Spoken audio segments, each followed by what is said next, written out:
When God answered prayer, yan. Siyempre, gusto po natin na laging tinutugon ng Diyos yung panalangin natin, ano? Amen po ba yun? Lahat po ba tayo gusto natin na talagang answered prayer tayo? At sigurado ko naman, wala naman po sa inyo na talagang sasabihin sa Lord, Lord, huwag mong didingin ang pangit panalangin ko sa iyo, ha? Lord, wag mo po tutugunin yung panalangin ko sa iyo. Wala naman po siguro nun, no? Gusto natin lagi tinutugon ng Lord yung panalangin natin. Pero, bakit ba hindi tinutugon ng Lord yung panalangin natin? Better know it is good for you. Better know it is in accordance to God's will. Dapat po na malaman po natin kung yung mga pinapanalangin po natin, talagang kalooban ba ng Diyos yan? Hindi po, halimbawa, kailangan natin ng pera. Lord, bigyan mo kami ng pera. Kalooban ba ng Diyos yun? At kuminsan po kasi may mga bagay na nakikita ang Lord na hindi po talaga karapat-dapat sa atin at hindi makakabuti sa atin. Kaya hindi niya binibigay sa atin yun. Pero, when God's answer prayer, gusto po na malaman po ninyo, it is much up to your life. It is already, sabihin po natin na talagang para sa iyo yan at makakabuti sa buhay mo po yan. Okay? Tuloy na po natin itong ating panalangin po na ito at gusto ko po na malaman po ninyo na kailangan ang tao po, ang ating tayo po bilang mga Kristiyano, kailangan marunong manalangin. Tanungin mo yung katabi mo ngayon, sabihin mo sa kanya, marunong ka na ba mag-pray? Marunong ka na ba mag-pray? Sino nga po ba, sabi po dito, sino nga po ba ang hindi mananalangin in times of trouble? Who has not prayed in times of trouble? Lahat po tayo, mayroon po tayong panalangin. Kaya lang hindi niyo po napapansin. Kung minsan, di ba kapag halimbawa dumarating yung mga bagyo, malakas na bagyo, malakas na lindol, my God, tulungan mo kami, ingatan mo kami. That was prayer. Kaya lang po, ayaw niyo pong lagyan ng seriousness, affection, pagdating sa panalangin po natin. Kaya kung minsan, there is powerless in our prayer. Hindi nagkakaroon ng kapangyarihan yung panalangin natin, pero walang taong hindi nananalangin. Gusto ko po na malaman po ninyo. Kaya lang, ayaw natin practice and daily yung panalangin po natin. Praying in crisis is as natural as breathing. Ibig sabihin po niya, parang ang humihinga. Na kapag halimbawa, pinigilan mo yung paghinga mo sa araw-araw, mamamatay ka. It is the same in our spirit. In our relations to God, na gusto ko po na malaman po ninyo na kapag ang isang Kristiyano hindi nanalangin sa isang araw, mamamatay ang espiritu niya. Sapagkat we fed our spirit through our prayer. Na kapag tayo nakikipag-usap sa Panginoon, lumalakas ang espiritu natin. At ang isang tao na mapanalanginin, napapalapit ng todo ang buhay niya sa Panginoon. Why? Because He strengthened His spirit. Kaya nga po, kapag halimbawa mapanalanginin ka, madali ka, lagi ka nagpe-pray, ang buhay mo ay napapalapit ng todo sa ating Panginoon. Para pong hininga ng tao yan. Pigilan mo ang hininga mo, mamamatay ka. Try natin. Gusto niyo subukan? Mga isang oras magpigil tayo ng hininga, tignan natin may buhay pa dito. Amen? Ganun daw po ang panalangin. Ang panalangin is like a natural breathing. Ibig sabihin po niyan, yung parang humihinga ka araw-araw at hindi mo pwedeng pigilan ang paghinga mo kundi mamamatay ka. In our spirit, in our relations to God, kapag pinigilan mo na manalangin, kahit na sa isang araw, hihina at babagsak ang espiritu mo. Praising God for answer is another matter. Ngayon, kapag tinugon naman ng Panginoon yung ating mga panalangin, isang bagay din po dito, yung marunong kang mag-praising, magpuri sa Panginoon. Now, kung paano po na halimbawa makikita mo na ang isang tao kapag lively po yan, pag nag-praising sa Panginoon, gusto ko malaman mo, mapanalangin po yan. Prayerful po yan. Meron po yan, prayerful living. Na kapag halimbawa yan, makikita mo, umiindak-indak yan, sumasayaw-sayaw yan kapag praise and worship. Ibig sabihin po niyan, full of prayer in his heart. Meron siyang punong-puno ng panalangin sa Panginoon. Pero, alam niyo po, gusto ko nga po na malaman po ninyo dito, na wala pong tao na hindi po, wala pong Kristiyano na nananalig kay Kristo na hindi nananalangin. Ano sabi po dito? After the storm, we often forget who rescued us. Kung minsan, di ba, kapag pagkalipas ng bagyo sa buhay natin, pagkalipas ng mga problema, nakakalimutan mo na magpuri sa Panginoon. Nakakalimutan mo na tawagin ang Panginoon. Nakakalimutan mo na ang Diyos nito ay paglingkuran mo sa buhay mo. When answers come, we may forget to give thanks. Kadalasan po maraming Kristiyano ganito, nakakalimutan nila magpasalamat sa Panginoon. Sabi ko nga po sa inyo, supposed to be dapat maraming Kristiyano ang talaga nagpupuri sa Lord.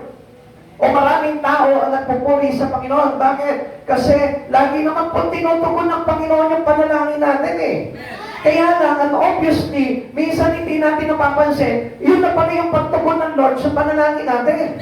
Sapagkat our expectation is not the expectations given to us by God. Kung minsan po kasi, meron tayo mga expectation na ito yung ibibigay sa atin ng Panginoon, pero He changed it for the goodness of His loved one.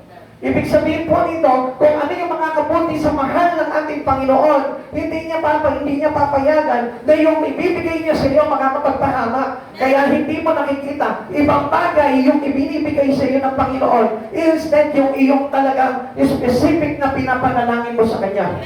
There is a certain prayer of a person, pero sometimes we cannot get that prayer as well as yung pong ating talagang pinapanalangin sa Panginoon. At gusto ko po na malaman po ninyo, you must search or you must know what is the answered prayer that is given to you by God. Kung ano yung talagang tinugon niya sa panalangin mo. For example, ganito po yan.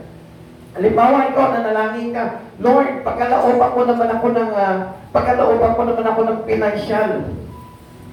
Ang financial yung hinihingi mo sa Panginoon. Pero anong ginawa ng Lord? Hindi yung financial things ang binigay sa iyo ng Lord.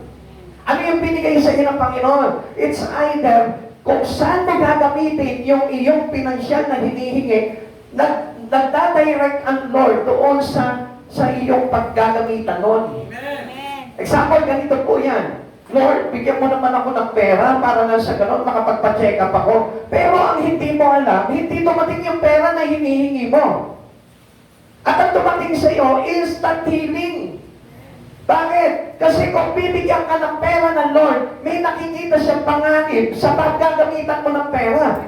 Kaya anong ginawa ng Lord? He direct to the point.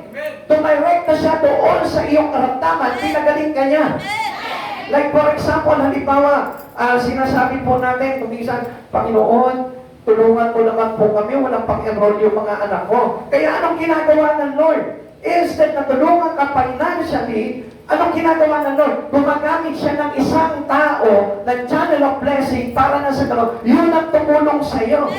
Kaya hindi nyo po napapansin, kung minsan kapag ang isang tao, tinulungan mo na, halimbawa may tumulong sa iyo, no? Ibinili, pinag-shopping, halimbawa ng mga gamit sa eskwelahan yung anak mo, ano ba naman yan? Ba't gamit lang? Hindi man lang nagbigay man lang ng pera ng konti. Di ba, umaangal pa tayo? Kasi nga kung minsan nagiging greedy po ang tao eh. When we ask something in our prayer, sometimes it make us greed. Kaya nga hindi pinapahintulutan ng Panginoon po yung bagay niyon, na kapag tayo'y nananalangin sa Panginoon, He makes sure na hindi tayo magiging greedy. He makes sure na hindi tayo magiging selfish.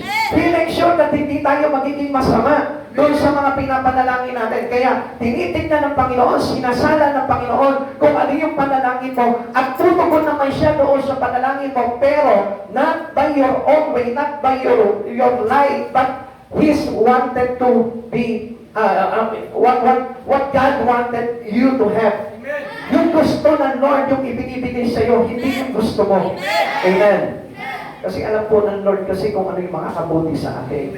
Kaya huwag ka magtatakbo sa Panginoon, hindi na lang tinutugon palagi ng Panginoon yung mga panalangin ko. Tignan mo mabuti. Baka mamaya nandiyan sa tabi mo yung tugon ng Lord pero hindi mo nakita. Kaya maraming tao, maraming Kristiyano hindi na marunong magpasalamat sa Panginoon when times that he got that answer to his prayer into the Lord. Kaya nga kung minsan hirap na hirap ang tao, pasalamatan ng Lord kasi hindi niya nakikita kung ano yung mga tinugon sa kanya ng Lord. Pero gusto kong malaman mo, nakita mo man o hindi, magpasalamat ka sa Panginoon. Natapos man yung bagyo sa buhay mo o hindi, magpasalamat ka pa rin sa Panginoon. Because God is under control. Ang Diyos ang lahat na may control ng lahat ng bagay sa buhay po natin. At kadalasan po, yan po yung nagiging problema sa atin ng Panginoon. The psalmist raised his voice in grateful praise. Nakita niyo po, ito po si David. Ito po si David, ang ugali po nito si David, masyado siyang mapagpasalamat sa Panginoon. Sa lahat ng pagkakataon, pinagpapasalamatan niya po ang ating Panginoon. At hindi po siya tumitigil po dito. Even on one day in his life, hindi po siya nagmimintis sa kanyang pagpapasalamat sa Panginoon. At yan po yung gusto ng Lord na maging attitude din po natin as a servant of God o as a believer of Christ Jesus. Matutunan po natin na magpasalamat araw-araw. Kaya siguro nagtatanong po yung ibang mga tao, no? Bakit kailangan mo araw-araw sa church? Bakit kailangan araw-araw ko nananalangin? Bakit araw-araw kailangan kung maawit ako ng mga pagpuring awitin sa Panginoon? It is our grateful return for our God. Dahil kasi ang Diyos na ito, araw-araw naman po talaga may pagpapala sa buhay po natin. At tignan niyo po yung sinabi po dito, nitong Psalmist. Awit 59 verse 16 to 17. Ngunit aawit ako pagkat ang taglay mo'y pambihirang lakas. Sa tuwing maga, sabi po dito, ang aawitin ko, pag-ibig mong wagas, pagkat ikay buo sa buhay kong ito, at aking kanlungan kapag lugmok ako, pupurihin kita, tagapagtanggol ko at aking kanlungan, Diyos kong mapagmahal. Okay, kung papansinin po natin ito, no, kung ano yung mga bagay na pinagpapasalamat ng Diyos ni David po dito sa ating Panginoon. Alam niyo kung minsan ganito po yan Kahit na humingi ka ng isang bagay sa Panginoon at hindi tinugon ng Panginoon yan, answer prayer ka pa rin. Saan? Paano? Saan ako tinugon ng Panginoon? Yung pang nagising ka ng umaga, masaya ka, may ngiti ka pa rin sa pisngi, at nakikita mo pa rin yung mga anak mo na malulusog, walang karamdaman, at nakikita mo pa rin na nakakaraos kayo sa araw-araw, answer prayer. Amen.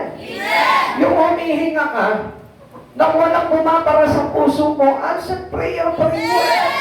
Kaya nga araw-araw kailangan magpasalamat tayo sa Lord. Yung bang halimbawa, yung muntik ka na mapaaway doon sa kanto, pero inilayo ka ng Panginoon, iniwas ka ng Lord sa kulong, answer prayer ka nun. Kung minsan, alam nyo, nakikita lang natin yung mga bagay na hindi tinutugon sa ating panalangin ng Diyos, pero yung maraming bagay na hindi mo hiningi sa Panginoon, na ibinigay niya sa iyo, yun ang hindi nakita ng maraming tao. Amen. Hindi mo ba alam na mas marami yung ibinigay ng Lord sa iyo kaysa doon sa ipinapanalangin mo na hindi ibinigay niya sa iyo? Pastor, kasi ito yung gusto ko talagang hingin sa Lord. Then huwag kang umasa. Kung ano yung gusto ng Lord na makakabuti sa iyo, yun ang ibibigay ng Lord sa iyo. Amen. Amen. Kaya nga, alam mo, ang sabi po ni David po dito, actually, he is not specific to thank his God here. Bakit? Bakit ko sinabi hindi specific yung kanyang pasasalamat dito? Kasi ang David na ito pong psalmist na ito, pag nagpasalamat siya overall, lahat ng ginagawa sa buhay niya ni Yahweh, yun ang lahat ng pinagpapasalamat niya. Hindi yung nakatanggap lang siya ng isang pirasong tinapay, yun lang siya magpapasalamat sa Panginoon. Hindi. Si David, kung manalangin siya at magpasalamat siya sa Panginoon overall, lahat pinagpapasalamat niya. Sabi niya po dito, ngunit aawit ako pagkat ang taglay mo'y pambihirang lakas. Imagine yung malaman mo lang malakas ang Diyos. Imagine yung malaman mo lang na makapangyarihan ng Diyos. Hindi ka ba magpapasalamat doon because you are a believer of this Almighty God?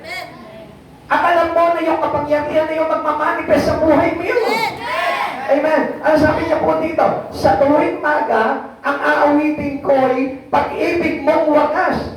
Yung maramdaman niya lang yung pag-ibig sa kanya ng Diyos na kapag dumating ang hapon, nakatulog siya, nagising siya, pag-ibig na ng Diyos na naramdaman niya yun. Bakit? Kasi iningatan siya. Ang sabi niya pong ganun dito, pagkat ikay buo sa buhay kong ito, ang aking kanlungan kapag ako'y lugmok, pag lugmok ako. Ang tanong dito, minsan tayo naglulugmok tayo pero hindi ka pa rin makapagpasalamat sa Panginoon. Pansinin mo ito. Minsan nalulugmok ka, nalulungkot ka. Masama yung timplada mo. Pero, isang taon ba nangyayari sa buhay mo yun? Hello, nandiyan pa po ba kayo? Maaga pa po. Tanungin mo yung katabi mo, naranasan mo na ba maglugmok ng isang taon? O bakit hindi ka magpasalamat sa Lord? Then this is our grateful to God. Na magpasalamat ka sa Panginoon sapagkat isang araw ka na naglugmok. Isang araw ka na nangonsumi. Buti nga kayo, isang araw na nangungonsumi. Meron nga dyan, isang taon na, 2 taon na nangungonsumi pa. Pero nagpapasalamat pa rin sa Lord. Amen. Kaya nga walang bagay na hindi po tayo pagpapasalamat sa Panginoon. Kaya sabi niya dito, pupurihin kita tagapagtanggol ko at aking kanlungan, Diyos ko mapagmahal. Naramdaman mo ba na ang Diyos na ito ay mapagmahal? Eh bakit hindi mo pinagpapasalamat? Yung maramdaman mo yung pagmamahal ng Diyos sa buhay mo, yun lang dapat ipagpasalamat mo na sa Panginoon. Kasi parang hindi ko i-close ni Lord. Bakit mo naman nasabi? Eh kasi parang hindi ko maramdaman yung pagmamahal niya. Actually, yung closeness na kay Lord, wala sa atin.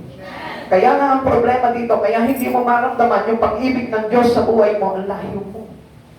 Nahihirapan ng Diyos na ipadama niya sa iyo yung pag-ibig niya. Pero si David, alam niyo po ba, kahit na hindi niya nakikita ang Panginoon na ito, si Yahweh, pero ang piling niya, ang lapit-lapit ng Panginoon sa kanya.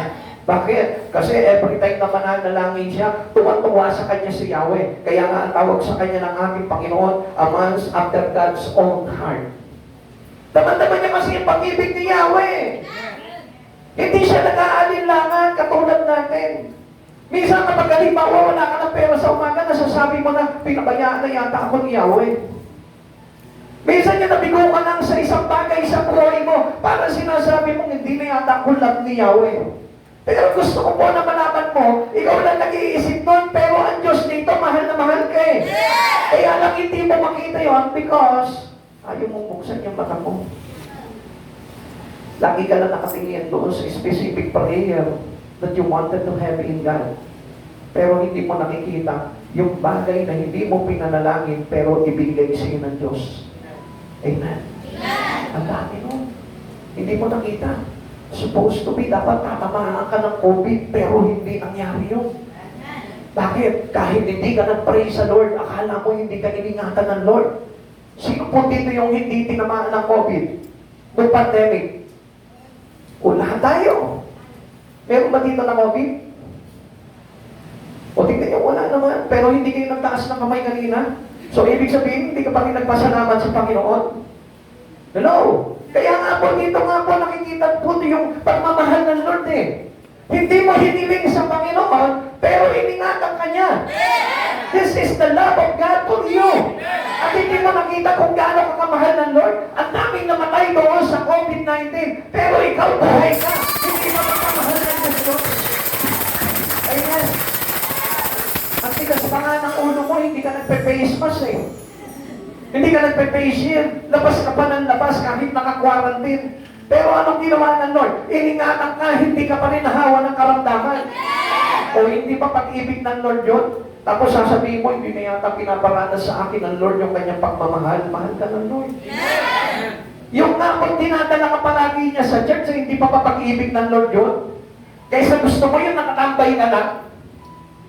Alam mo, kapag halimbawa ang isang tao, dinala ng Diyos doon sa kanyang tahanan, anong ibig sabihin nun? Mahal ka. Alam niyo, nakakanda ako po nung araw nung nanliligaw ako. Excuse na po kay Sister Mary Ann.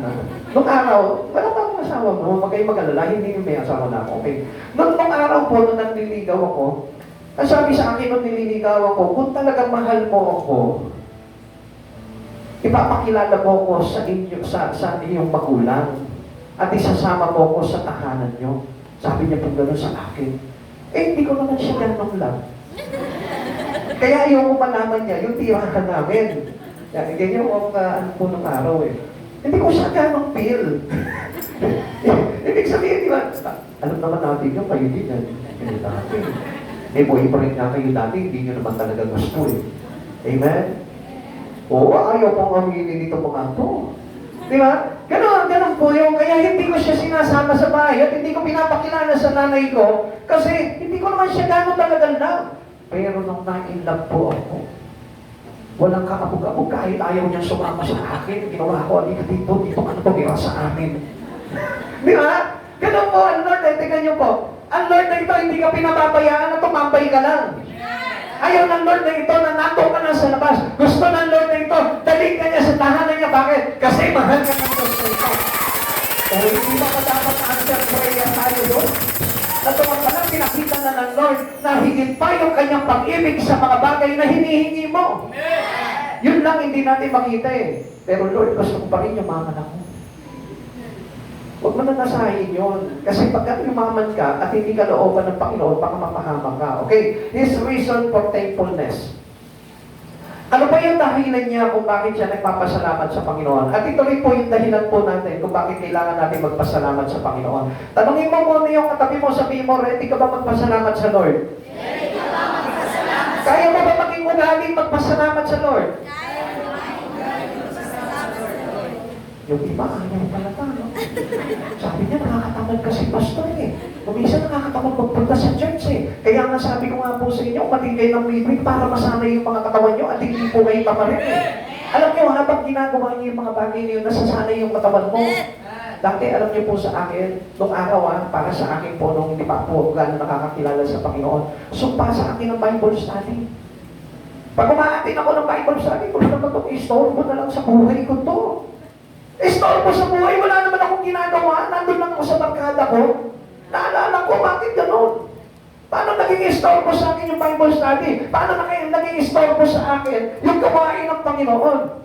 Supposed to be, dapat nga magpasalamat ako sa Lord kasi gusto niyang iligtas yung buhay ko. Amen. Kaya nga, practicein mo na practicein yun. Napag-isipan ko yun, sabi ko, sige na nga, ati na nga ako ng Bible study mo. Maging ako ng Bible study mo. So, maganda pala, masarap pala, may pasopas palagi. Sa una, syempre yun ang habol mo, di ba? Kasi bago ka, hindi pa tayo nakaka-relate talaga sa Espiritu. Ay, masarap pala doon, may pakain palagi, may papandisan, may pakapi pa. Kulang na lang yung pinaglalamayan. Hindi yun. Pero yun po yung una. Kaya nawili po ako, sabi ko, baka nagugutom ako ngayon, may Bible study ba doon?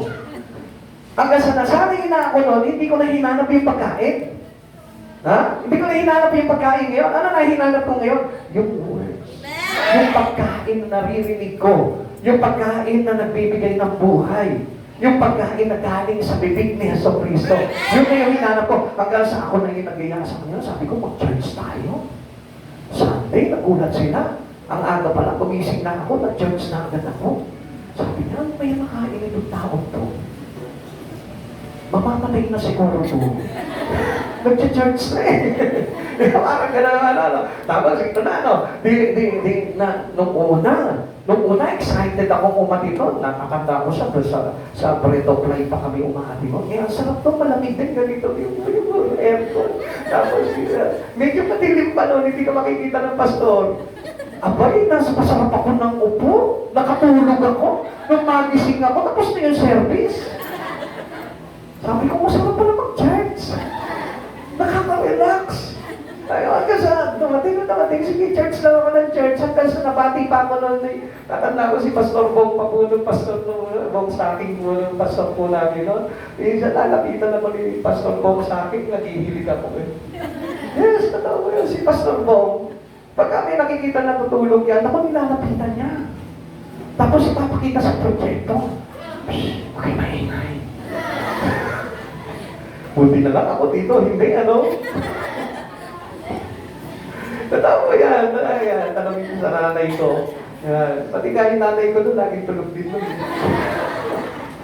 Tatlo kami tulog. Si mama ko, tapos si Sister Mary Ann, ako nasa gitna, karga-karga mo sa Francesca, tulog kami lahat. Pero pasalamat kami sa Panginoon, hindi kami binitawan ng Lord. Amen? Diba, kahit na tinutulugan namin yung salita ng Diyos noon, hindi kami binitawan ng Panginoon, hindi kami pinabayaan ng Panginoon. Pero ngayon, makita niyo na po, Mama, katulog kayo. Ay, hindi naman. Gising naman po. Sister Mary Ann. Gising ako. Buhay na buhay. O, tingnan mo yung katabi mo ngayon. O, tingnan niyo, buhay na rin yan. Mamaya pa matutulog yan. Amen. Kaya nga po dapat natin ipagpasalamat sa Panginoon yan. Okay. His reason for thankfulness. Ano po ba yung dahilan para pagpasalamat natin sa Panginoon? Una, God had heard His prayer. Alam niyo tayo din po, laging tinutugon ng Panginoon yung panalangin natin. Kaya lang ito naman po yun. Pag tinugon ng Lord yung panalangin mo, huwag kang mawawalan sa Lord. Kasi every time natutugon ang Panginoon sa panalangin mo at hindi ka lumalayo sa Panginoon, ang daling humingi sa Panginoon. Ang daling matanggap ang panalangin mo sa Panginoon. Pero kapag halimbawa, Humingin ka sa Panginoon, tinugon ng Panginoon yung panalangin mo, nawala ka sa Kanya. Sa next time na paghingi mo sa Kanya, hindi na siya tutugon.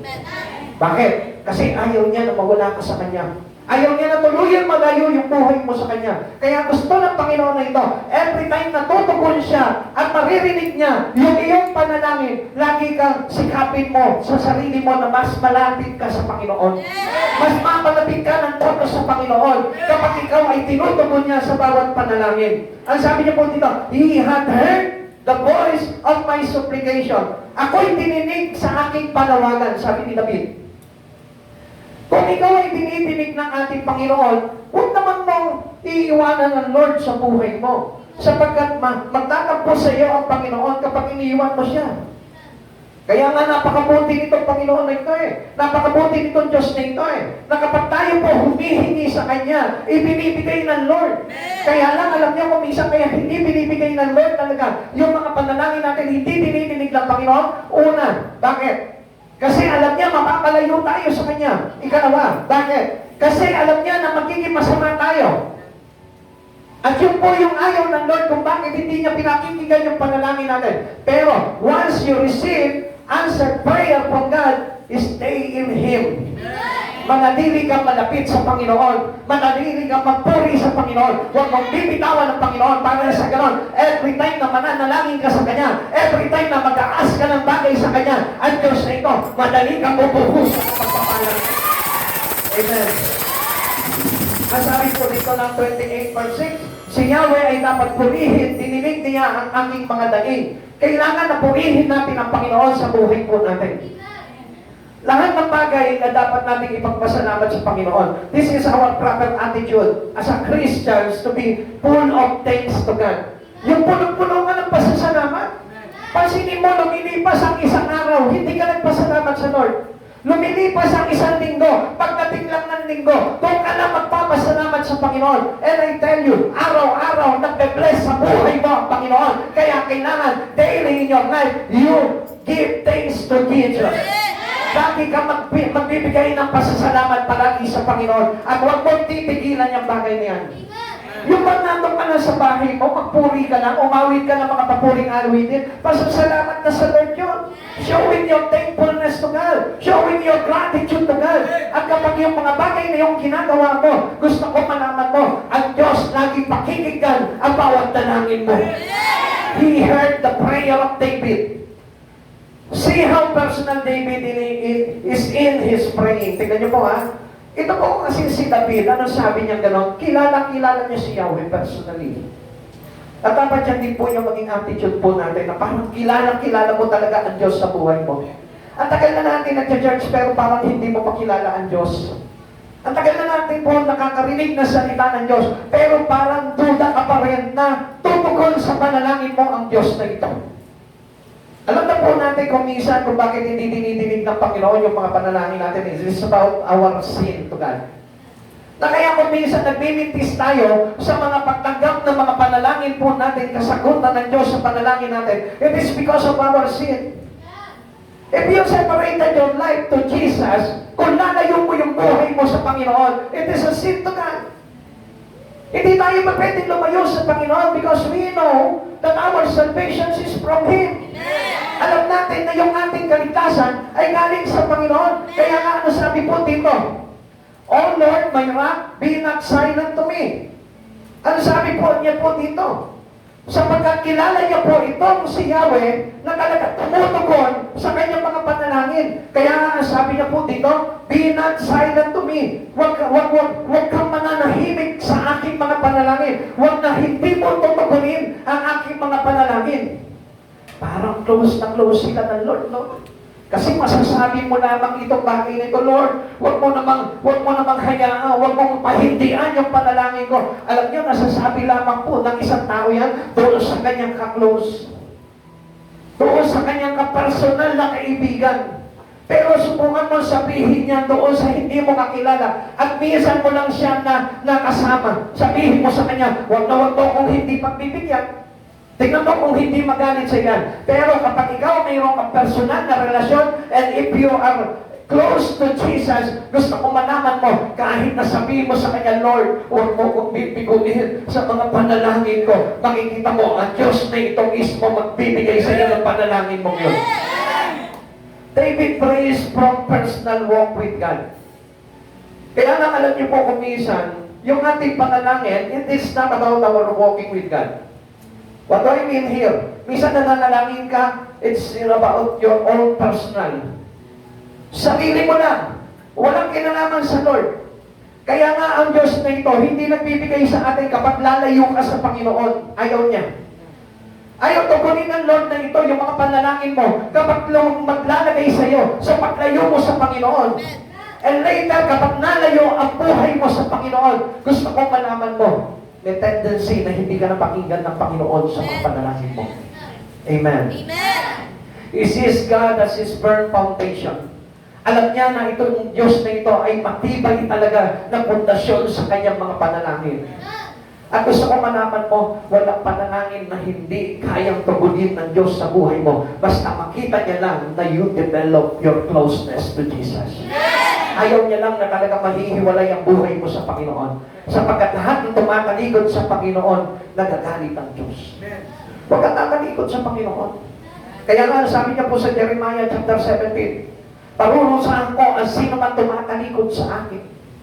Sabi niya, parurusahan ko ang sino man tumatalikod sa akin. Ayaw kasi ng Lord na tumatalikod ka sa Kanya. Ayaw ng Lord na lumalayo ka sa Kanya. Ayaw ng Lord na gumagawa ka ng distance between you and Him. Amen. Kasi alam niyo kung bakit ayaw ng Lord na malayo ka sa Kanya. Kasi kapag mayroon kang hilingi sa Kanya, pwedeng hindi niya maiabot sa iyo dahil malayo ka. Literally means, kapag ang isang tao, halimbawa, nasa malayong lugar, ang hirap paabutan ng tulong. Amen? Amen. Pero kapag yung isang tao na humingi ng tulong sa iyo ay nandyan lang sa tabi mo, ang bilis mong matulungan o ang bilis mong mahingan ng tulong. Kaya nga ang Lord na ito, kapag malapit ang puso mo sa Panginoon at malapit yung espiritu sa Panginoon, kapag nanalangin ka sa Kanya, ang bilis dumating ng tulong ng Diyos. Amen. Amen. Amen. Natatandaan ko po yung kay Sister Karen May. Noong time na naksidente po yung anak niya dyan sa may Palengke. Napasigaw siya, nag-hysterical siya, akala niya namatay yung kanyang anak. Pero ang hindi niya alam, meron pa ng Diyos na nag-iingat doon sa anak niya. Siya mismo nakalimot siya doon kasi syempre natakot siya. Ninervous siguro siya. Pero ang hindi niya alam, kinukonsider ng Lord yung mga bagay na ginagawa niya para ingatan yung kanyang mga. It is an answered prayer. Hindi mo ba tinulog sa Panginoon, Lord, ingatan mo yung anak mo. Ingatan na agad ng Panginoon yung anak mo. Sapagkat alam niya, Jesus is our firm foundation. At alam po natin na pag-ibay na nasandigan po natin ang Diyos na ito at huwag kang mawawala sa Kanya. Alam mo po ba ang isang taong humihiwalay sa Panginoon? Para niyang binabalian ng tadyang yung sarili niya. Pasinin mo ang isang tao kapag balian tadyang niya. Nahihirapan bumalaw niya. Ganyan ang kalagayan ng isang tao. Diba? Halimbawa, may bali ka sa tadyang mo. Diba? Nag-imagine nyo kung gaano kahirap? Yung nirarayo mo ka lang. Diba? Yung nahirap ka na pumalik ka sa tadyang. Nahihirapan ka bumalik. Mas masahol pa dyan kapag halimbawa, hiwalay ang buhay mo sa Panginoon. Hindi mo lang napapansin po yung mga bagay na yun. Pero gusto kong malaman mo, bali ang buhay mo kapag hiwalay ka kay Kristo. Sabi po ng Psalm 28 verse 1, "O David, to you, Lord, I call, you are my rock. Do not turn a deaf ear to me, for if you remain silent, I will be like those who go down to the pit." Ang sabi niya po dito sa Tagalog, kung babasahin po natin dito, Psalm 28 verse 1, "O Panginoon ko at tagapagtanggol, pagtawag ko'y dinggin mo, O Yahweh, ang aking pagdaing, ako'y ay sagutin, masasama ako sa mga yumao kung di mo papansinin. Mabibilang siya sa mga patay kung hindi tutugon si Yahweh." Ganon ka grabe, parang kay David. Na kapag hindi tinugon ng Diyos yung kanyang mga daing, yung kanyang mga panalangin, para siyang patay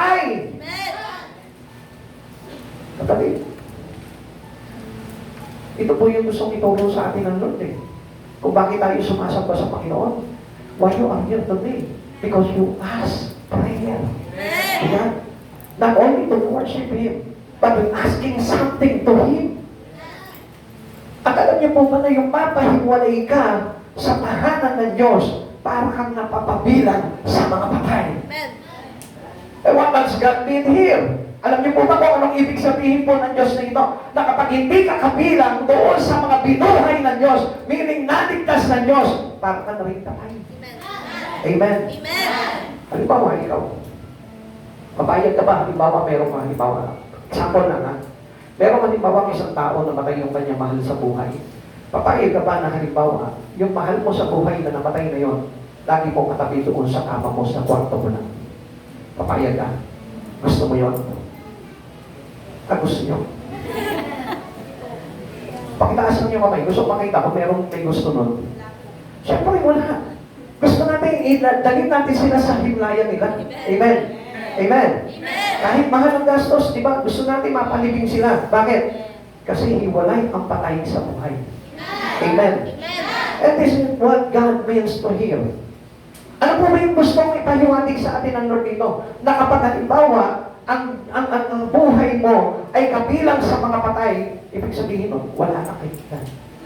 At paano dinigin ng Panginoon yung panalangin mo? Kaya nga ito si David, para sa kanya, kapag hindi na siya pinubol ni Yahweh sa mga panalangin niya, para siya kabilang ng mga patay. Amen. Ibig sabihin nun, his life is useless. His life is hopeless. Without the help of God into his life, gusto ko po na malaman mo, wala na sa isa yung buhay mo. Pag hindi ka tinutulungan ng Panginoon, kapag hindi sinasagot ng Diyos yung mga panalangin mo, parang kabilang tayo sa mga patay. Meaning, hindi ka naririnig ng Lord. Kayo po ba naririnig niyo po yung mga patay? Ay kapag narinig niyo yung mga patay, ibig sabihin yan. Demonyo ka sa katawan. Sapagkat wala pong mga nakakarinig sa mga namatay na. Sapagkat kapag may narinig ka na isang patay, hindi na po yun yun. Si Satanas na po yun. Amen? Naintindihan po ba natin yun? David prays with fervent urgency. Ito si David, naglian po ito. Hindi yung parang pinaghihintay niya yung bukas ako mag-pray. Bukas ready na ako. Bukas mag-aanak ka loob ako. Bukas na ako mag-pray. Hindi. Even David upset. Even David in the breakdown, kahit na anong nararanasan po nito si David na ito, taglian po siya, tumatawag agad sa Panginoon. Amen. He feels he will die unless God answer. Hindi pa pwedeng hindi siya tumawag sa Panginoon, at hindi pa pwedeng hindi siya tugunin agad ng Panginoon. Ganoon katindi si David. Na parang sinasabi niya kay Yahweh, huwag mong papabayaan na hindi tugunin itong panalangin ko sa iyo, kundi mapapabilang ako sa mga patay. He considered his life death. Dati kung minsan, hindi ito walang halaga po sa atin yan. Ano kung hindi ako makapag-church? Ano kung hindi ako makapag-pray ngayon? Akala po natin, malakas pa rin po tayo, no? Akala pa rin po natin, matatak pa rin po tayo. Akala po natin, malapit pa rin po tayo sa Panginoon kapag hindi ka nanalangin sa isang araw. Gusto ko malaman mo, lumalayo ang buhay mo until you may have a sudden death. Kapatid, huwag mo magmimitis pagdating po sa panalangin, sapagkat ito po yung nakakapagbigay ng buhay sa espiritu natin at sa relasyon natin sa ating Panginoon. He lifted his hands toward the temple. Ano ibig sabihin nito?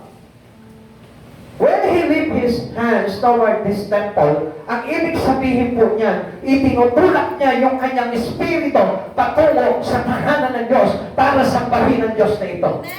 How many of us pinipigilan pa yung sarili, nadalhin yung kanyang sarili para magpuri sa Panginoon?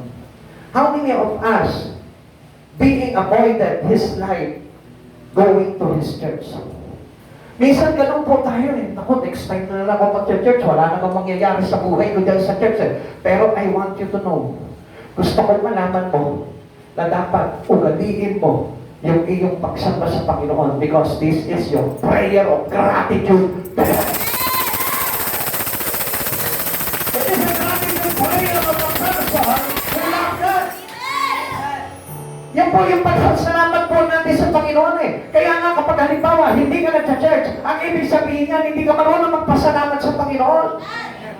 Hello? Sabi mo nga dyan sa katabi mo para maintindihan niya kapag hindi ka nagcha-church. Kapag hindi ka sumasamba sa Panginoon, ibig sabihin niyan, hindi ka marunong magpasalamat sa Lord. Amen. Kaya nga maraming tao hindi pinagpapaalaan ng Lord eh. Alam niyo kung bakit? Kasi malimit, kinatataparan niya ang pagsamba sa ating Panginoon. Ang sabi po dito, He pleads for answer that vindicate righteousness. Ano ibig sabihin dito? Yung sinasamo niya sa Panginoon na sagutin ng matagumpay yung kanyang mga panalangin. Alam niyo po kaya po tayo nagsa-church? This is our backup to our prayer. Amen. Na kapag halimbawa nananalangin ka, meron kang ipinapanalangin sa Panginoon, huwag ka magmimitis ng yung pagsamba sa Panginoon. Even though kahit wala.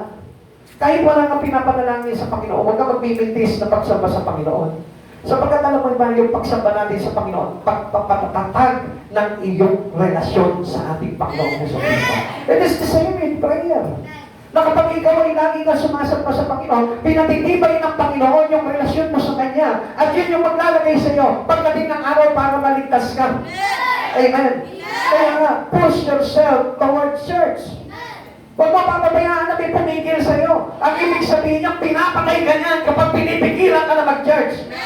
Pero kapag ang isang tao, tinutulak ka palagi na mag-church, gusto kong malaman mo, napaka-magandang kaibigan niya.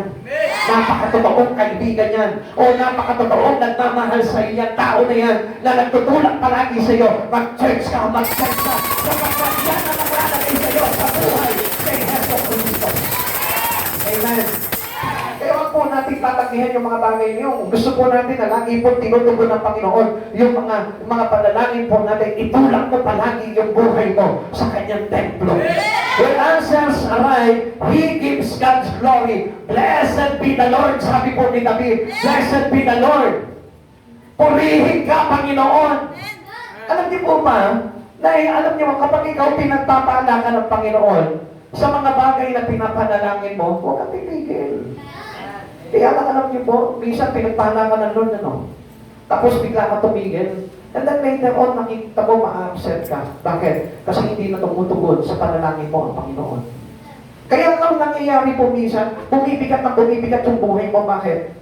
Kasi tinigilan mo yung magandang bagay na ipinuplo sa buhay mo ng Panginoon. Eh, you know what? Kapag ikaw po ay nagpupuri palagi sa Panginoon, alam niyo po ba ito? Parang ito yung pinagdudugtong mo, yung lagusan ng pagpapala mula langit hanggang sa iyong buhay. Pero kapag halimbawa, pinutol mo yung bagay ngayon, kailan dadaloy ang pagpapala sa buhay mo? Kaya hindi po mga napapansin, ang daming mga pagsubok, ang bibigat ng mga pagsubok, at ang hirap ng buhay. Amen? Kaya mga kahit minsan, di ba, kung minsan parang kapos-kapos tayo sa pinansyal. Alam niyo kung bakit? Kasi pinuputol mo eh. Huwag mo puputulin yung ugnayan mo sa Panginoon. Blessed be the Lord. Purihin mo palagi ang Diyos sa buhay mo. Sabi po ng 28 verse 6, si Yahweh ay dapat purihin, dinilig niya ang aking mga dahing. So meaning, para sinasabi ni David po dito, hindi niya pinuputol yung pagpapala sa buhay ko mula sa kanyang kalangitan. Para sinasabi ng David na bukas ang kanyang trono para ibuhos sa buhay ko ang lahat ng pagpapala na ito. Kaya marapat dapat lamang purihin si Yahweh. Ang Diyos ng pagpapala. Ang Diyos na lahat ng bagay. Pero di ba parang hindi na masaya, no? Kasi di ba kung minsan parang nakakalimutan mo manalangin sa Panginoon. Kung minsan parang hindi ka masaya kapag naririnig mo yung mga bagay na ito. Kasi bakit? Parang pinuputol mo na yung ugnayan mo sa Lord. Ayaw ko na sa iyo, Lord. Akala niyo po ba, pwede tayo magmalaki sa Panginoon? Hindi tayo makakapagmalaki sa Panginoon kasi kayang i-count ng Lord lahat ng bagay sa buhay mo. Even your life. Pwede i-count ng Lord po yun. Pero gusto ko malaman mo, ang Diyos din pwede magdagdag ng buhay sa tao. Only God can do that impossible things in your life. Kaya nga kung ano yung mga imposible, natatandaan niyo po si Haring Ezekias? Noong time po na nagkasakit po siya, nagkaroon siya ng bukol, ang sabi po sa kanya, niya, mamamatay ka na. Pero nung umiyak siya, nanangis siya kay Yahweh, at nakiusap siya kay Yahweh, anong ginawa ni Yahweh? Dinugtungan ng 15 years yung kanyang buhay para muli niya maitugtong yung buhay niya kay Yahweh. Ang hirap po kayang mamatay nang hindi nakatugtong ang buhay kay Yahweh. Sa palagay niyo po, saan tayo dadamputin kapag hindi nakatugtong ang buhay mo, kapag ikaw ay namatay? Impyerno. Kaya nga sabi ni Ezekias, napaiyak si Ezekias. Parang sabi niya, hindi ako pwedeng mamatay ngayon. Kasi hindi tugtong ang aking ugnayan sa aking Panginoon. Kaya nung maisip niya yun, umiyak siya, nanangis siya. At buong taimtim na nanalangin, ito si Ezekias, tinawag niya si Yahweh. At anong sabi niya? Bigyan pa siya ng pagkakataon. At bigyan na siya ng 15 years extended life of blessing. Grabe, no? Mga kapatid, samantalang tayo, hindi tayo natatakot. Minsan, nagmamalak pa tayo, hindi na ako mag-church. Ayaw mo na mag-church. Eh, sino pinatay mo? Sarili mo. Pinatay mo yung daya mo sa Lord. Pinatay mo yung salvations to God. Pinatay mo yung mga pagpapala. Pinatay mo yung pagtugon ng Diyos sa mga panalangin mo. Sino naging kawawa? Kaya nga sabi ko nga po sa inyo, hindi natin mapagmamalakihan ng Panginoon. While your life keeping close to Jesus, ang daming opportunity na nagbubukas sa buhay mo. Kapag pinipili ko na ang Diyos, kapag lagi mong sinasamba ang Diyos, ang dami mong mabukas na oportunidad. Bakit? Kasi tumutugtong yung Espiritu, yung pagpapala, yung iyong relasyon sa Panginoon, tumutugtong sa kanyang trono. Amen. Ikalawa, God had honored His faith. Bakit po ba kailangan pasalamatan natin ang Diyos na ito? Because He honored our faith in Him. Yung iyong pananampalataya sa Kanya, alam niyo po ba, I cannot say that a person who has faith in God kung hindi siya nag-church. Wala pananampalataya yun. Kung hindi siya nananalangin, walang faith po yun. Sapagat ang isang tao po na puno ng kanyang pananampalataya o pananalig sa Diyos, puno ng panalangin niya. Sapagat alam niya that a certain prayer or a single prayer to God, it can be caused to Him answered. Na yung isang panalangin mo sa Panginoon, kapag may pananampalataya ka, nananalig ka, natatanggapin mo yung iyong mga pinapanalangin sa Kanya. Pero marami pong mga tao ngayon nanalangin na sa Panginoon, pero siya pa yung bumukontra sa panalangin niya. Nanalangin siya sa Lord, pero sasabihin niya, hindi naman yata ibibigay sa akin ng Lord to. Ikaw po mismo yung nagdududa doon sa panalangin mo, why? Because you know that the lack of prayer of a person can keep his life an answered prayer. Hindi ka tatanggap talaga ng answering prayer sa Lord kapag hindi po tayo nanampalataya sa Kanya. Minsan nagcha-church na tayo. Lagi-lagi na tayo. Regularly nagcha-church tayo. Pero parang ikaw po yung sumusuko sa mga panalangin mo. Parang ikaw pa yung parang nawawala ng pag-asa sa buhay mo. Dapat kapag ikaw panasamba ka, panapanalangin ka, gusto mong malaman mo, dapat ikaw yung pinakamayaman ng miyembro ng iyong iglesia. Eh kaso, anong nangyayari? Nananalangin ka nga araw-araw, pero hindi ka naman nananampalataya sa mga pinapanalangin mo na tutugunin ng Panginoon, paano ka pagpapalangin ng Diyos. If you pray, expect God's answer. Pag nanalangin ka, expectin mo, tutugon ng Diyos. Kaya nga sabi niya gano'n eh. Na si David, ayaw niya ikaw parang bagal dati siya lumog. Sapagkat alam niya, through prayer, nagbibigay po sa kanya ng kagalakan po sa puso niya. Ang sabi po niya po dito sa verse 7, my heart trusted in Him and I am helped. Tutulungan niya ako. Nagtitiwala ako sa Yahweh. Natutugunin niya mga panalangin ko. Ikaw, kapag nananalangin ka ba sa Panginoon, ganyan din po ba yung iyong kaisipan? Hindi ka ba nagdadalawang isip? David is very confident about his prayer to Yahweh. Siya confident siya na tutugon ng Panginoon. Ikaw, nung nanalangin ka, sigurado ka ba na confident ka rin, kumpiyansa ka rin, na Lord, tutugunin mo ito. Bakit nung lumipas ang isang araw, sabi mo, hindi naman tinugon ng Lord. Hindi naman ako dinididik ng Panginoon. Kaya anong nangyari sa'yo? Lugmok ka na naman ulit. Malungkot na naman ulit ang buhay mo. Pero gusto ko malaman mo, kapag marunong ka manalangin, dapat masaya ang buhay mo. Why? Because you expect a lot more in Christ Jesus. Marami ka kasi mga expectation na alam mo, ibibigay sa iyo ng Lord. Ang isang tao sigurado na nangalit kay Yahweh, alam niya na may darating. Sabi mo sa katabi mo, manalangin ka mamaya may darating. Basta huwag ka lang malungkot. Tingnan mo nga yung katabi mo. Sabi ko nga sa inyo, pagka ang isang tao, hindi marunong manalangin, malungkot din yan. Amen? Sabi mo sa kanya, pag ang isang tao, malungkutin, hindi marunong mag-pray. Hindi makikakaginaya. Kasi our prayer is a big hope. Malaking pag-asa po yung panalangin eh. Na kapag ikaw nananalangin ka sa Panginoon, alam mo na may darating. Ikaw ba alam mo na kapag nanalangin ka mamaya, may darating? Naniniwala ka ba na pagkabas mo mamaya dito, may darating? Yung maniningil ang utang mo. Lakas ng amen mo. Bakit? Sasabihin sa iyo, huwag mo nang bayaran yung utang mo. All are paid by God.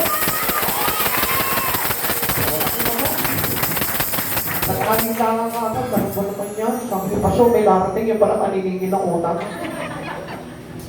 Nawala ka agad ng pag-asa sa buhay mo. Samantalang ito si David, ano sabi niya? My heart trusted in Him, and I am helped. Tutulungan ako ng Diyos. Anong bagay ang hindi kaya itulong sa iyo ng Lord? Kaya. Sabi mo sa katabi mo, kaya kang tulungan ng Lord. Basta sigurado mo. Manampalataya ka lang. Yung iba nga dyan, sabi nga nun wala kasi akong trabaho, ano magagawa ko sa buhay ko kahit na manalangin ka sa Panginoon. Huwag mong ipanalangin na magkatrabaho ka. Kasi baka mamaya, pag nagkatrabaho ka, iwanan mo naman ang Lord. Hindi pa rin po magpapala po yun. Kasi dapat, pag nananalangin ka sa Panginoon, Lord, bigyan mo ko ng trabaho na hindi sasagasa sa espiritu ko, sa relasyon ko, sa pag-judge ko, sa papupuri ko, at makikita mo ang pagpapala ng Diyos sobra-sobra na dahil sa iyo. Amen. Sabi ko lang tayo yung 8%, tingnan nyo mo, si Yahweh, ang lakas ko at kalasang tiwala ko sa Kanya nakalaga, tinutulungan niya ako at pinasasaya.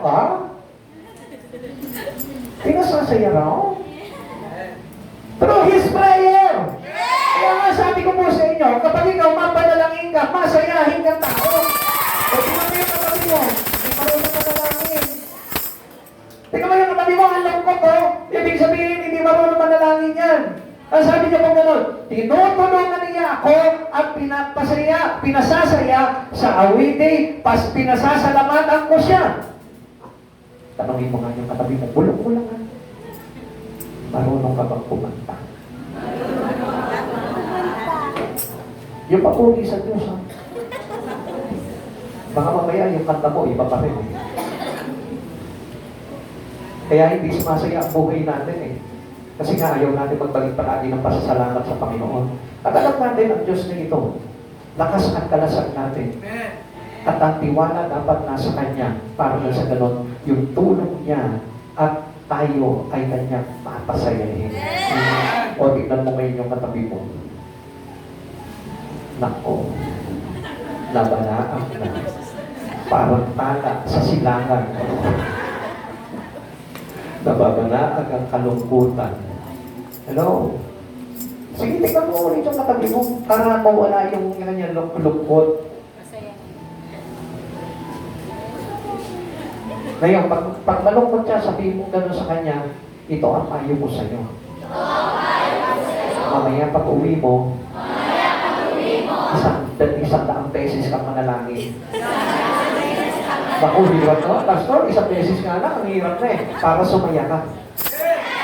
Eh, hindi ka kasi sumasaya eh. Kaya hindi ka tinutulungan ng Panginoon kasi lagi ka malungkot. At tatandaan mo nito, pag nanalangin ka, ibig sabihin, may kagalakan ka na dahil alam mo, tutupad ng Diyos ang panalangin mo. All of God's blessings flow from faith. Kasi nga, paano nga po sasaya ang isang tao kung mananalangin man siya, tapos walang pananampalataya, alam niya, walang darating. Pero kapag may pananampalataya yan, alam niya may darating. All of God's blessings flows from faith. Dumadalo yung pagpapala, lahat ng pagpapala ng Diyos, dumadating niyo po yan sa pamamagitan ng iyong pananampalataya sa Kanya. Katulad po nito, we are saved by faith. Tayo po ay naligtas sa pamamagitan ng pananampalataya. Kaya if you don't have faith, at hindi ka marunong manalangin, gusto ko malaman mo, mahahayag na wala kang pananampalataya. Ang isang taong hindi marunong manalangin sa Panginoon, hindi po nakikita sa Kanya o nababanaan sa Kanya yung Kanyang pananampalataya. Kaya nga po tayo nagpe-pray. Listen, pakinggan niyo po mabuti ito. Kaya ka nga nagpe-pray eh. Kasi nagtitiwala ka, tumaasa ka, na tutugunin ng Diyos yung panalangin mo. It is your faith. Faith po yun. Huwag ka na manalangin kung hindi ka nananalig na tutugunin ng Diyos. Amen. At huwag kang umasa na maliligtas ka kung wala kang pananalig kay Kristo Jesus. Romans chapter 5 verse 1, sapagkat nabawa ng sana na tayo sa pamamagitan ng ating pananampalataya, mayroon na tayong mapayapang relasyon sa Diyos sa pamamagitan ng ating Panginoong Heso Kristo. Mapayapa. Meaning, we have not worry anymore. Hindi na tayo mapabalisa. Mapayapa na nga eh. Amen. Kaya nga, dapat nga po dito, parang relax ka na palagi sa buhay mo. Amen? Pag may problema, pray agad. Pag may problema, church agad. Pag may problema, awit agad ang pagpuri. O di naligtas ka. Diba? Kahit nasa gitna ka ng kapahamakan, gusto ko malaman mo, kapag marunong ka magpuri ng may pasasalamat at marunong kang umawit ng punong-puno ng pasasalamat sa Panginoon, iniligtas ka ng Diyos.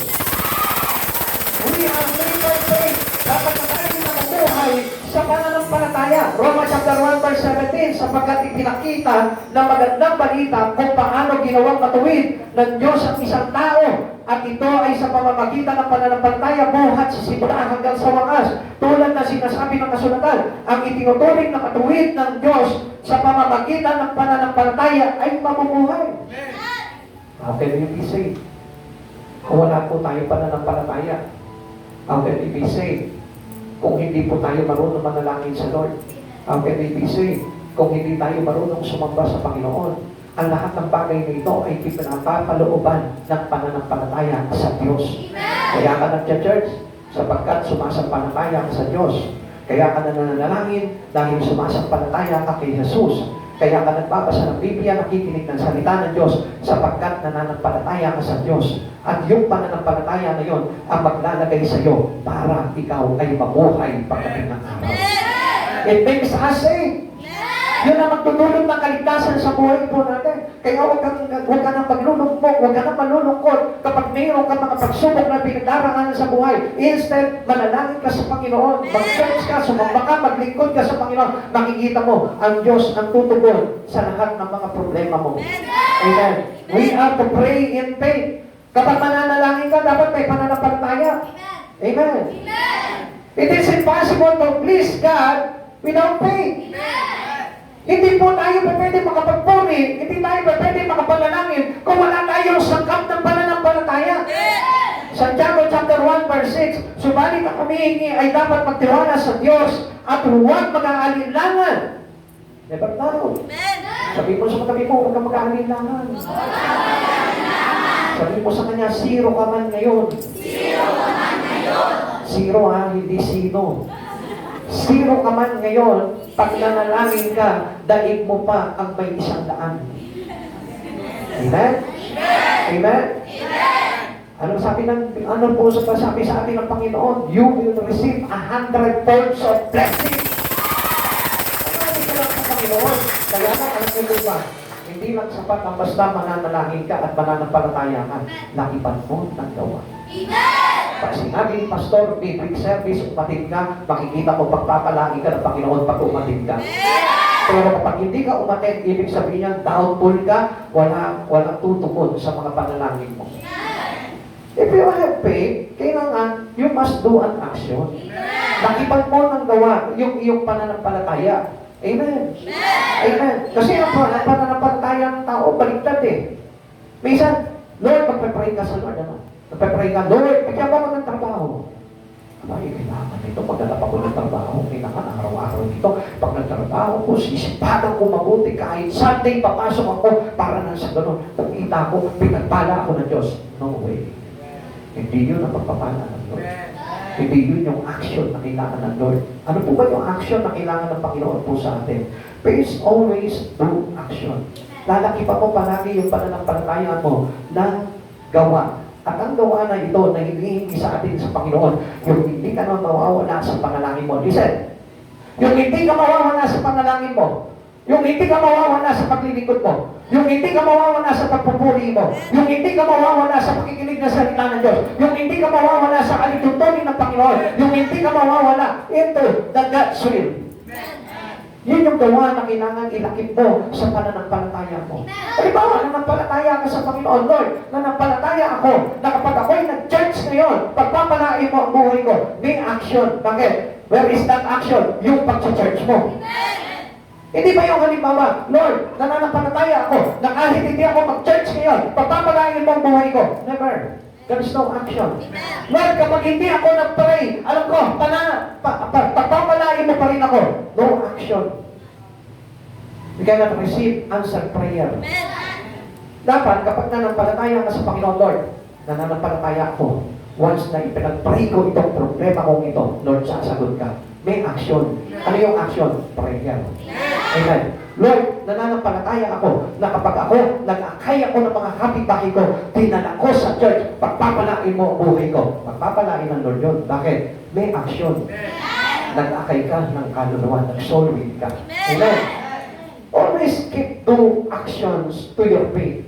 Lagi po na meron po dapat na gawa yung iyong mga pananampalataya. Hindi po yung ibang gawa. Ang gawa po na tinatawag po dito na hinahanap sa atin ng Panginoon, yung mga bagay na ini-specify po sa atin ng Panginoon bilang mga nananalig kay Kristo. At ano yung mga bagay na dapat makita sa atin ng Lord? Yung panalangin mo. Yung pagsamba mo. Yung pag-awit mo ng papuri. Yung pagbabasa mo, pag-aaral ng Biblia. Yung pag-meditate mo. Yung pakikinig mo ng salita ng Diyos. Yung pakikipag-fellowship mo. Yung pakikipag-Bible study mo. Yung pakikipag-soul winning mo. Amen. Yun po yung mga bagay na yun na nilalaki pa ng gawa. Bakit hindi nyo po subukan? Para na makita nyo kung paano po talaga gumalaw o sumagot ang Diyos na ito sa mga panalangin nyo. Daily in your life, hanapan mo ng gawa pagdating sa Panginoon, yung mga bagay na pinapanampalatayaan mo. Lord, oo nga pala. Naalala ko nga pala, Panginoon, may hinihingi nga po pala ako sa iyo. Lord, hinihingi ko nga po pala, makagraduate po yung anak ko. Ano ang dapat mong gawin ngayon, Lord? Pagtikuran mo yan. Gumawa ka. Amen. Humihingi ka sa Panginoon, pero nilalayo mo yung buhay mo sa Panginoon, anong opportunity ang darating sa buhay mo? Wala. Amen. Always keep two actions through your faith. Huwag na huwag mong hindi lalakipan ng gawa yung iyong pananampalataya. Faith brought David strength. Kaya ano pa kasi David eh. Kaya hindi nyo napapansin, kapag ang isang tao hindi na gumagawa sa Panginoon, ano nangyayari sa kanya? He got fainted. Nanghihina siya. He got weak. Para siyang pinanghihinaan. Kaya ano nangyayari? Pag weak na siya, ayaw niya na mag-church, ayaw niya na mag-pray, ayaw niya na magbasa ng Bible, ayaw niya na makinig, ayaw niya na fellowship. Kaya nanghihina po siya. Pero si David, ano po nangyari sa kanya? Because he is always keeping his life, worshiping God in him. Ano nangyari sa kanya? Nagkaroon po palagi siya ng lakas sa pamamagitan ng kanyang pananampalataya. Kasi alam niyo po, ito po si David, hindi po siya basta-basta gumagawa ng isang bagay nang hindi niya tinutulog sa Panginoon. Pag makikipagtigma po sila, tutulog siya sa Panginoon. Tatawag siya kay Yahweh, Yahweh, makikipagtigma po ba kami? Pag sinabi ni Yahweh, go, tigmain niyo sila. Ibibigay ko sila sa inyong mga kamay. Doon lang gagalaw si David. Pero kapag sinabi ni Yahweh na wala kang gagawin, huwag mong itutuloy, hindi niya itutuloy yun. Ano po ba yung action ni David po doon? He's obedient to God. Amen. His faith brought obedience to Yahweh. Yun yung magdadala sa iyo, sa ating Panginoon. Kaya kapag ang isang tao po talaga, pananampalataya pagdating sa Panginoon, and he is true in his trusting God, gusto ko malaman mo, nagiging obedient po yan pagdating sa Lord. At lumalakas siya dahil sa kanyang pagsunod sa Panginoon. Kaya sabi ko dito, the Lord is my strength. We cannot say good things to God without faith. Minsan sinasabi natin, Lord, mabuti kang Diyos. Lord, you are my strength. Lord, you are my shield. Lord, you are my portion. You are my strong tower. Minsan sinasabi natin yan, pero wala yung faith eh. Sabi mo, Diyos ang lakas, pero kanino ka sumasampuni? Sa tao. Sabi mo, ang Diyos ang present help mo, pero kanino ka humihingi ng tulong? Sa tao. Alam nyo, ang Lord kuminsan nagbibigay ng second chance po sa atin. Kaya lang, nakakalungkot po dito. Instead of grabbing the opportunity that given to us a chance by God, pero hindi natin tinatanggap. Minsan pagkakataon na nga po yun eh. Para panubalikin ka ng Panginoon. Para muli ka palakasin ng Lord. Kaya lang, alam nyo, tayo yung tumatanggit ko minsan.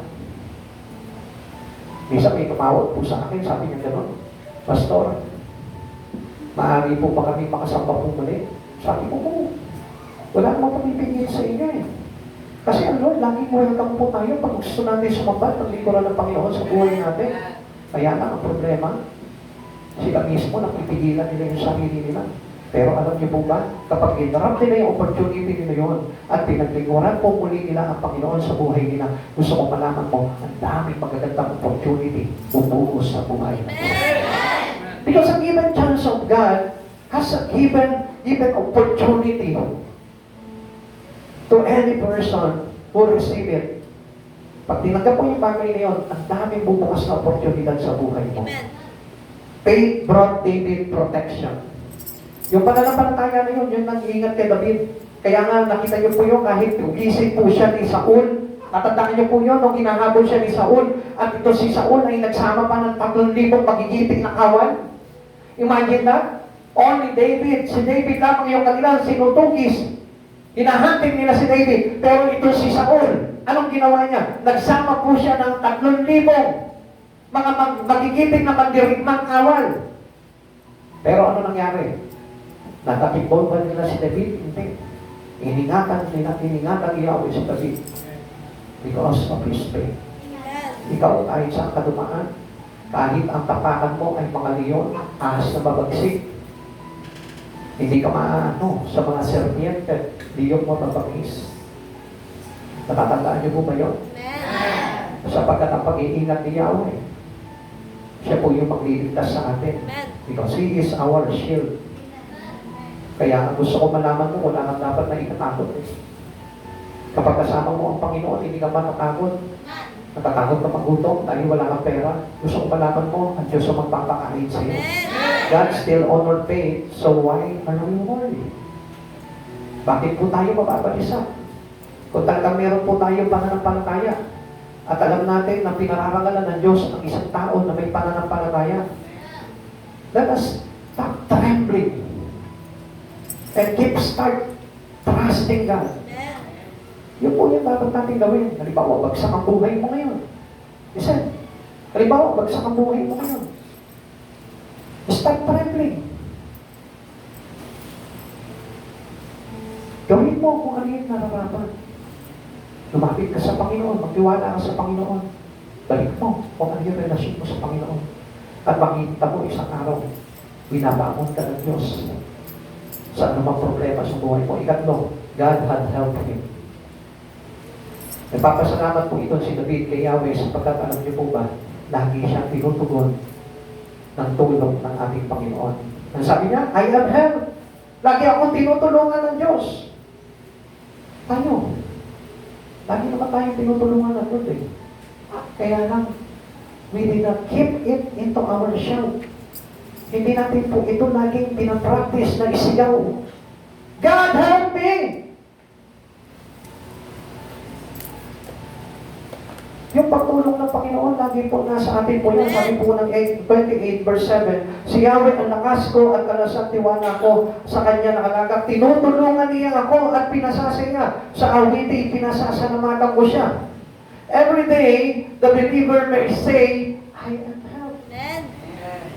Dapat lagi mo sinisira. May problema ka ngayon. Sa umaga pa lang, I am helped. Sigaw mo palagi, tinutulungan ako ni Yahweh. Tinutulungan ako ng Diyos na ito.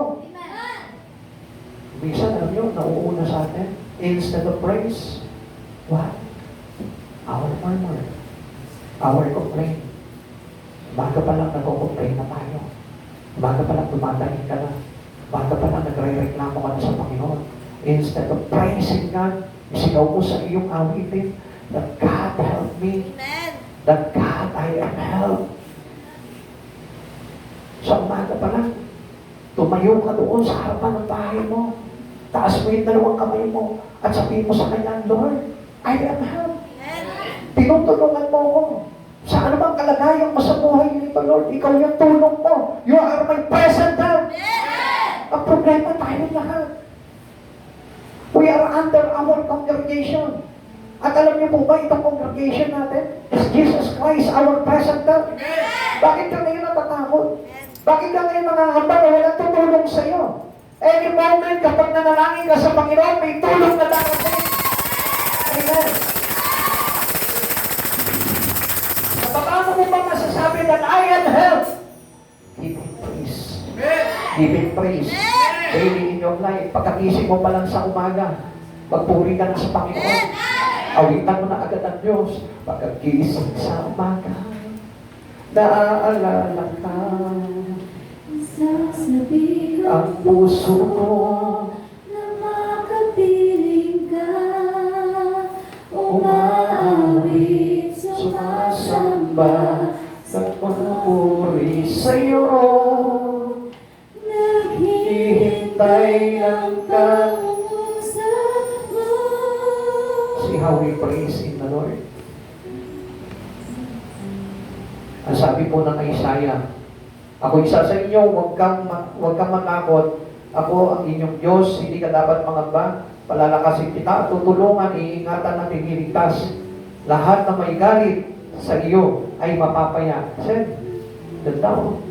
At mamamatay ang sino mang lumaban sa iyo. Verse 12, hahanapin ninyo sila, ngunit hindi makikita, mawawala na sila, nalubusan dito sa lupa. Ako si Yahweh, ng inyong Diyos, ang magpapalakas sa inyo. Ako ang nagsasabi, huwag kayong matakot at tutulungan ko kayo. Now, God Himself over Israel. Ang Diyos mismo nagsasabi. Sabi ng Lord sa atin, huwag kayong matakot at tutulungan ko kayo. Kahit na yung pinagdaraanan mo sa buhay nito, sabi ng Diyos, tutulungan kita. Kahit sino ka pa, basta mayroon ka pananampalataya sa Diyos, gusto kong malaman mo, ang sabi sa iyo ng Lord, tutulungan kita. Kahit anong problema mo, tutulungan kita. Huwag kang umasa sa tao. Ang Diyos ang asahan mo. Sapagkat ang tao, ipapahiya ka. Pero ang Diyos, hindi. Pag sinabi ng Diyos na tutulungan kita, He is a great promise God. At kailan naman yung pangako ng Diyos nito, hindi niya babalingin sa isang tao na nananampalataya. Huwag kang umasa sa tao. Walang magagawa sa iyo ang tao. Pero ang Diyos na ito, kapag hiningan mo ng tulong, darating ang tulong ng Diyos na ito kung mananampalataya ka sa Kanya. You are helped because of God. You are helped because of Jesus. Now, ano po ba itong ginawa nitong tulong ng Diyos na ito kay David? Ano po yung nagawa po sa kanya ito? What God's help did for David? Una, cause him to rejoice. Nagdulot sa kanya ng kaganakan. Ikaw, kung alam mo na tinutulungan ka ng Panginoon, dapat mayroon kang kaganakan. Nag-uumapaw ang kaganakan. Tanungin mo yung katabi mo ngayon, may dala ka ba sa makikinig ng salita ng Diyos? May dala ka ba sa makikinig ng salita ng Diyos? May dala ka ba sa magpupuri sa Diyos? May dala ka ba sa pupuri sa Diyos? May dala ka ba sa nabili ko ngayon ang nagpapasalamat sa Diyos? Minsan nandito tayo, pero wala kang kaganakan. Nagpupuri ka sa Diyos, umaawi ka sa Diyos, pero hindi mapanahal ang kaganakan. Nakikinig ng salita ng Diyos, walang kaganakan. Ano pa yung mga bagay na gagawin po natin? Walang kaganakan. At gusto kong malaman mo, may papaya ka dahil hindi mo inasahan na ang tulong ng Diyos ay maglagay sa iyo sa kaganakan. Kapatid, kahit gaano kabigat ang problema mo, kahit tumanas ka man ng karamdaman sa buhay mo, gusto kong malaman mo, because of God's help, dapat meron kang kagalakan sa buhay. Kaya girls, praise Him and God. na dapat kapag ikaw ay tinulungan ng Panginoon, anong dapat? May bigay ka ng awitin papuri sa Panginoon. Kung kami ka sa Diyos, papuri ka sa Diyos. Huwag kang titigil. Pinagkabala, okay mo, purihin mo ang Diyos. Nasa kailangan mo na, purihin mo ang Diyos.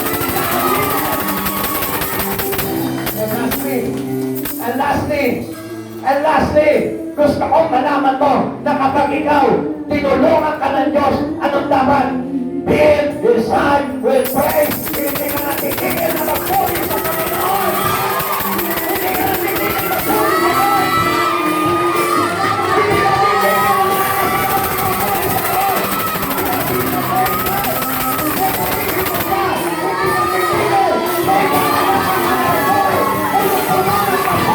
sa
Hindi ka papayag na nakatayo ka lang dyan.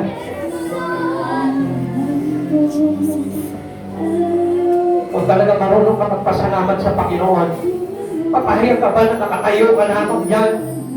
Yan lamang pa yung kaya mong gawin. Is it your showing your grateful heart to Jesus? I tell you, you are lucky. Ulang. Ulang! Worship Him! Tinulungan ka ng Panginoon. Rejoice! Rejoice!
Lord.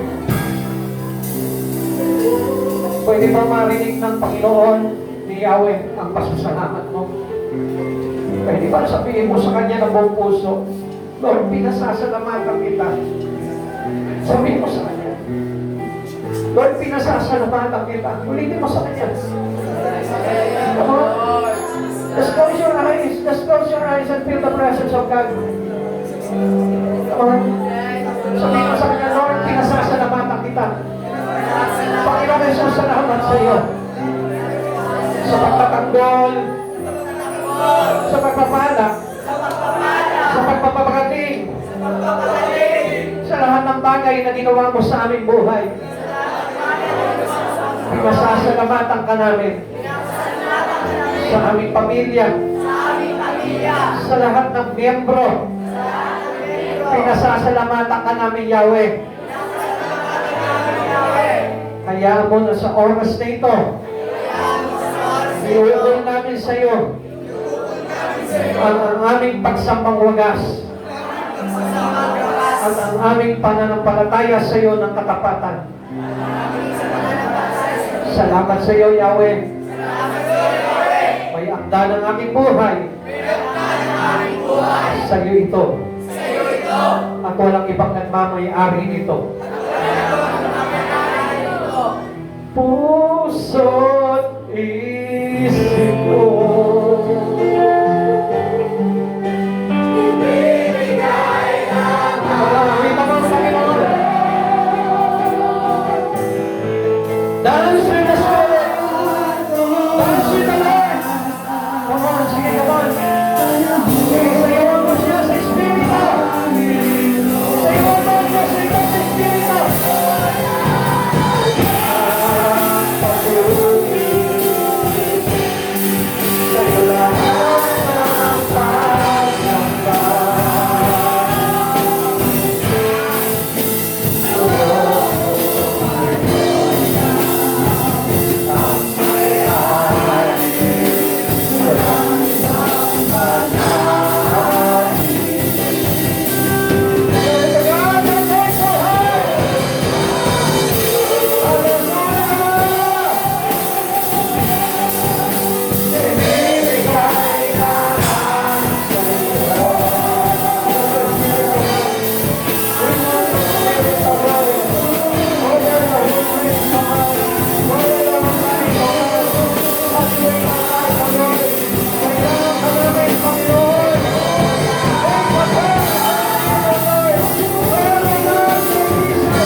Rejoice unto the Lord.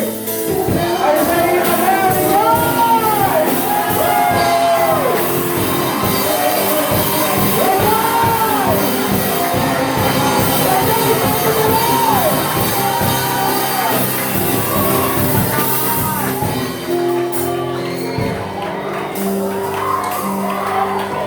Isang malakas na sigaw.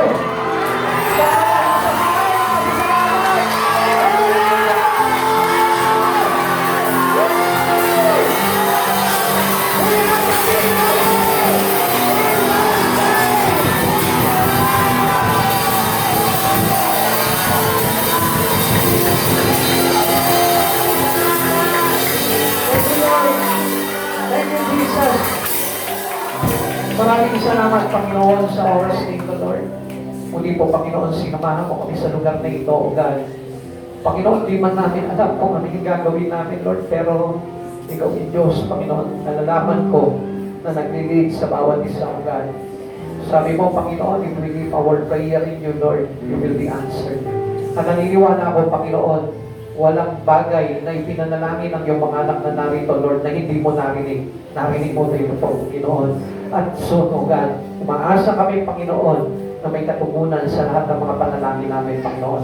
Hangad namin, Panginoon, ang ikabubuti ng bawat isa, Lord. Hangad po namin, Panginoon, yung ikalalago ng aming espiritu namin sa iyo, Lord, sapagkat wala kaming